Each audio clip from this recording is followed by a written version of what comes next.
शुभ प्रभात सभी को। कैसे हैं आप सभी। आज के इस वीडियो में हम जानेंगे विशेषण शब्दों की कितनी अवस्थाएं होती हैं और साथ में हम विशेषण शब्दों का निर्माण करना भी सीखेंगे। हम जानते हैं संज्ञा और सर्वनाम शब्दों की विशेषता बताने वाले शब्दों को विशेषण कहते हैं, लेकिन अगर हमें दो व्यक्ति या दो वस्तुओं की तुलना करनी है, कौन ज़्यादा अच्छा है कौन कम अच्छा है, तो फिर हम किस प्रकार से विशेषण शब्दों का प्रयोग करेंगे। या फिर दो से अधिक व्यक्तियों के बारे में अगर हमें विशेषता बतानी है, किसी एक को बहुत अच्छा दिखाना है, तो उसके लिए हम किस प्रकार से विशेषण शब्दों का प्रयोग करेंगे। इसी प्रकार से तुलना दिखाने के लिए हमें विशेषण की अवस्थाओं के बारे में जानना जरूरी है। विशेषण की मुख्य रूप से 3 अवस्थाएं होती हैं: मूलावस्था, उत्तरावस्था, उत्तमावस्था। मूलावस्था को ही हम पॉजिटिव डिग्री कहते हैं, उत्तरावस्था को ही हम कंपैरेटिव डिग्री कहते हैं और उत्तमावस्था को ही हम सुपरलेटिव डिग्री कहते हैं, जिसके बारे में आप इंग्लिश ग्रामर में भी पढ़ते हैं। आइए इनके बारे में विस्तार से जानते हैं, किस तरह से इन तीनों अवस्थाओं का प्रयोग हम विशेषण में करते हैं। इस चित्र को देखिए, इसमें 3 पेड़ हैं। तीनों पेड़ में से एक पेड़ सबसे ज़्यादा लंबा दिखाई दे रहा है, एक पेड़ उससे कम लंबा दिखाई दे रहा है और एक पेड़ सबसे छोटा दिखाई दे रहा है। अब इनकी तुलना करने के लिए हम किस तरह से वाक्य में विशेषण का प्रयोग करेंगे, आइए देखते हैं। एक पेड़ के लिए हम कह सकते हैं यह पेड़ लंबा है। अगर 2 पेड़ को दिखाना है, 2 पेड़ की तुलना करनी है, तो हम ऐसा कहेंगे यह पेड़ दूसरे से लंबा है, क्योंकि दोनों में से एक पेड़ लंबा है और एक छोटा है। 2 से ज़्यादा पेड़ों के लिए हम कह सकते हैं ये पेड़ सबसे लंबा है, जितने भी पेड़ आसपास है उनमें सबसे लंबा है।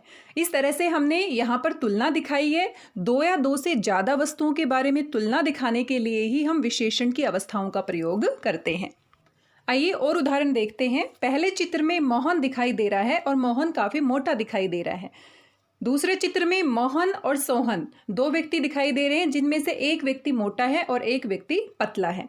तो यहाँ पर मोहन के लिए हम कह सकते हैं मोहन मोटा व्यक्ति है। मोहन सोहन की तुलना में मोटा व्यक्ति है। तो यहाँ पर 2 व्यक्तियों की हमने तुलना की गई है और साथ में हम ये भी कह सकते हैं सोहन मोहन से पतला व्यक्ति है। पहले उदाहरण में हमने एक ही व्यक्ति की बात की है, इसलिए यहाँ पर मूलावस्था का प्रयोग करेंगे। सिर्फ एक व्यक्ति की विशेषता दिखाने के लिए हम मूलावस्था का प्रयोग करते हैं। दूसरे उदाहरण में हमने 2 व्यक्तियों की तुलना की है, इसलिए यहाँ पर उत्तर अवस्था का प्रयोग करेंगे, क्योंकि यहाँ पर मोहन सोहन से मोटा है और सोहन मोहन से पतला है। तो 2 वस्तुओं की 2 व्यक्तियों की तुलना करने के लिए हम उत्तरावस्था का प्रयोग करते हैं। इस चित्र में हम देख पा रहे हैं मोहन सबसे मोटा है। यहाँ पर 2 से ज़्यादा व्यक्ति हैं और उन सब में सबसे मोटा मोहन है। तो यहाँ पर हमने तीसरी अवस्था का प्रयोग किया है, उत्तमावस्था, यानी कि जहाँ पर जिस वस्तु की तुलना हम बहुत सारी वस्तुओं के साथ करते हैं और जो सबसे ज़्यादा होती है उसी को हम उत्तमावस्था में रखते हैं। आइए तीनों अवस्थाओं की परिभाषा देखते हैं। सबसे पहली अवस्था है मूला अवस्था, पॉजिटिव डिग्री। इस अवस्था में विशेषण की सामान्य विशेषता का बोध होता है। जैसे लड़का समझदार है, यहाँ पर सामान्य लड़के की बात की गई है कि लड़का समझदार है। वह सुंदर है, वह अच्छा लड़का है। तो यहाँ पर किसी की तुलना नहीं की जा रही, सामान्य किसी व्यक्ति या वस्तु की हमें विशेषता बतानी है, तो इसके लिए हम मूलावस्था का प्रयोग करते हैं। दूसरी अवस्था है उत्तरावस्था, कंपैरेटिव डिग्री। इस अवस्था में 2 व्यक्तियों, वस्तुओं या स्थानों की तुलना की जाती है, इसलिए हम इस अवस्था का प्रयोग करते हैं। उदाहरण के लिए पूजा राजू से अधिक लंबी है। यहाँ पर 2 व्यक्तियों की तुलना की जा रही है कि पूजा राजू से अधिक लंबी है। अभिषेक अमित से अधिक चतुर है। जहाँ पर 2 वस्तु या व्यक्ति या स्थान की तुलना की जाती है, वहाँ पर उत्तरावस्था का प्रयोग करते हैं।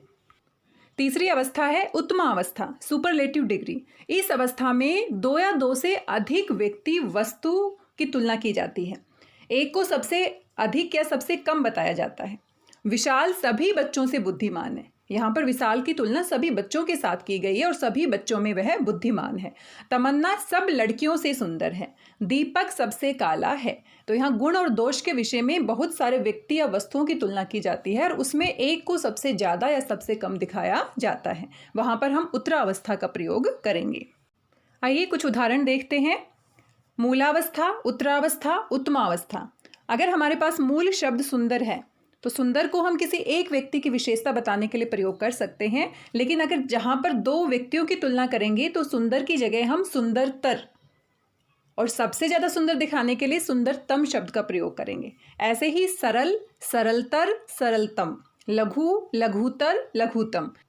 यहाँ पर हमने देखा तर प्रत्यय की सहायता से मूल अवस्था को हम उत्तर अवस्था में बदल सकते हैं और तम प्रत्यय की सहायता से मूल अवस्था को हम उत्तम अवस्था में बदल सकते हैं। इसी प्रकार से कोमल, कोमलतर, कोमलतम, श्रेष्ठ, श्रेष्ठतर, श्रेष्ठतम।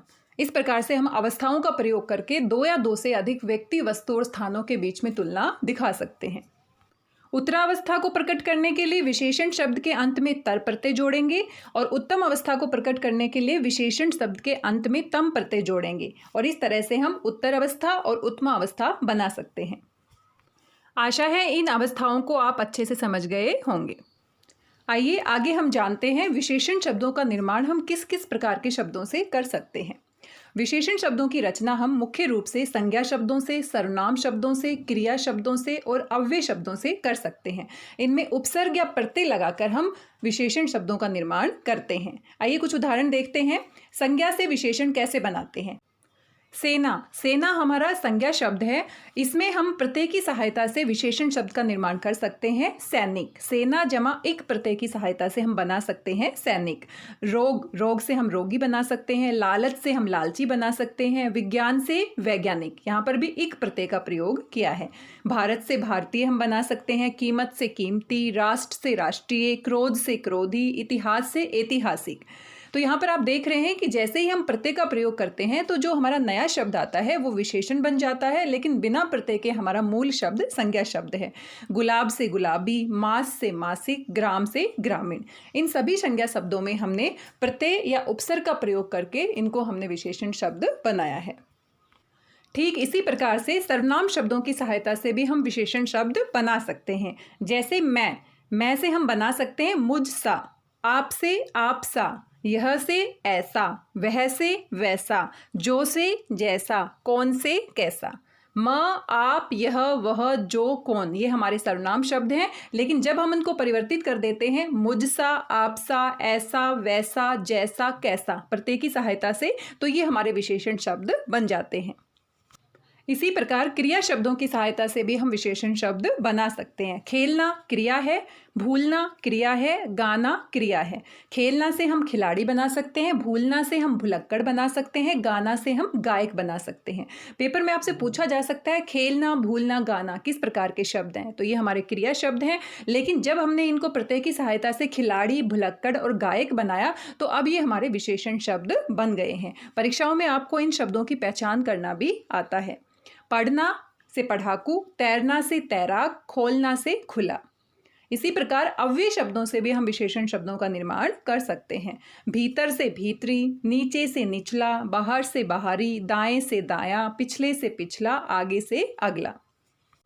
थोड़ा सा अभ्यास करने से आप इन शब्दों की पहचान कर सकते हैं। कौन से शब्द संज्ञा हैं, कौन से शब्द सर्वनाम हैं, कौन से शब्द विशेषण हैं। विशेषण शब्द किस किस प्रकार के शब्दों से हम बना सकते हैं। आइए जल्दी से रिवीजन कर लेते हैं। आज के इस वीडियो में हमने क्या क्या पढ़ा है। हमने विशेषण की तुलना करने के लिए अवस्थाओं के विषय में पढ़ा है। मूलावस्था, उत्तरावस्था, उत्तमावस्था।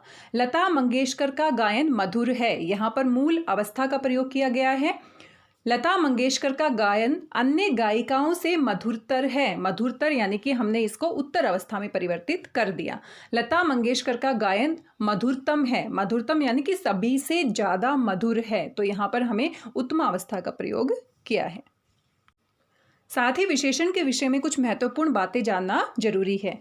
विशेषण की जो अवस्थाएं हमने पढ़ी हैं उनको केवल गुणवाचक, अनिश्चित संख्यावाचक तथा अनिश्चित परिमाणवाचक विशेषणों के साथ लगाया जाता है।